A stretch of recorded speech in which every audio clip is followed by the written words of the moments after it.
আসসালামু আলাইকুম প্রিয় দর্শক, আজকে হজরত মুসা আলাইহিস সালাম এর দেশ ত্যাগের ঘটনা নিয়ে হাজির হয়েছি। আশা করছি আজকের ঘটনা আপনাদের কাছে অনেক ভালো লাগবে। একদিন পূর্ণবর্তী আসিয়া বুঝতে পারলেন বিপদ মুহূর্তেই ঘনিয়ে এসেছে। কোনোদিনই তিনি ফেরাউনের এমন অগ্নিমূর্তি দেখেননি। তিনি বুঝতে পারলেন এবার শুধু অত্যাচার করেই ক্ষান্ত হবে না ফেরাউন, তাদের দুজনেই ধ্বংস করার চেষ্টা করবে। বুঝতে পারলেন আজকের ক্রোধ যেমন সপ্তেম উঠেছে, তাদের প্রতি অত্যাচারও হবে তেমনই ভয়াবহ। কিন্তু নিজের জন্য তার মোটেও চিন্তা নেই, চিন্তা হলো মুসা আলাইহিস সালামের জন্য। এ যাবৎ মুসা আলাইহিস সালামকে বহু বিপদ আপদ থেকে রক্ষা করেছেন, কিন্তু আর বুঝি কোনো উপায় নেই। এই চিন্তায় আসিয়া একেবারে মরিয়মান হয়ে গেলেন। অবশেষে অস্থির করলেন মুসাকে রক্ষা করতে হলে রাজপুরী থেকে সরিয়ে দূরে পাঠিয়ে দিতে হবে। তাই তিনি ভোরবেলা মুসাকে ডেকে বললেন, বাবা মুসা, আজ তোমার জন্য একটা মহাসংকট উপস্থিত হয়েছে। বাদশার কোপনল থেকে আর বুঝি তোমাকে রক্ষা করতে পারছি না আমি। এবার আর সে কোনো কথাই মানবে না, নাগাল পেলেই তোমাকে হত্যা করবে। তোমাকে আমি পুত্রবৎস স্নেহ করি বলেই তোমার কোনো অমঙ্গল আমি সইতে পারবো না।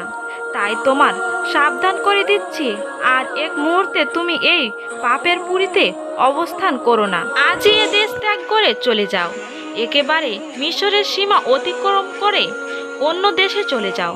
তোমাকে আমি এক মুহূর্তে পাপ পুরীতে থাকতে দিতে পারি না। তুমি এই মুহূর্তে রওনা হয়ে যাও। তোমাকে বিদায় দিতে যদিও বুক আমার ফেটে যাচ্ছে, তবুও এছাড়া কোনো উপায় নেই। এই জালিমের ভয়ে তোমাকে তোমার পিতামাতার কাঠের সিন্ধুকে ভরে নীল নদে ভাসিয়ে দিয়েছিলেন। আজ সেই জালিমের ভয়ে আমি তোমাকে অজানা পথে ছেড়ে দিলাম। পরম দয়ালে আল্লাহর হাতে সমর্পণ করলাম। করুণাময়ের নাম স্মরণ করে এই মুহূর্তে বেরিয়ে পড়ো, স্বয়ং আল্লাহ তোমাকে রক্ষা করবেন। হজরত আসিয়া আলাইহিস সালামের কথা শুনে মুসা বললেন, তুমি এ কি আদেশ করেছো মা? তোমার সন্তান তেমন বীর আর কাপুরুষ নয়। তোমাকে একা রেখে আমি কিছুতেই পালিয়ে যেতে পারবো না। হজরত আসিয়ার চোখে জলে বুকে ভাসিয়ে বলেন, তুমি আমার বীর পুত্র, এতে কোনো সন্দেহ নেই। আল্লাহর তৌহিদের জন্য অক্তরে প্রাণ দিতেও তোমার দ্বিধা নেই, তা আমি জানি। কিন্তু তুমি ভুল করছো। তুমি যত বড় বীর হও না কেন, তুমি এখন একা, শৃঙ্খলাবদ্ধ কয়েদির মতো। সুতরাং এখানে তোমার বীরত্ব কোনো কাজে আসবে না। এমত অবস্থায় বীরত্ব প্রকাশ করতে যাওয়ার কোনো লাভও নেই, কারণ জালিম বাদশা আমাদের কাউকে রেহাই দেবে না। হয়তো কারাগারে বন্দি করে কঠোর নির্যাতন চালাবে, আর তাকে খোদা বলে স্বীকার করে নেওয়ার জন্য চেষ্টা করবে। কিন্তু তাকে খোদা বলে স্বীকার করে নেওয়া আমাদের কারো পক্ষে কখনো সম্ভব নয়। তখন দুর্গন্ধময় কারাগারে কঠোর নির্যাতন সয়ে সয়ে তিলে তিলে মৃত্যুর পথে এগিয়ে যেতে হবে।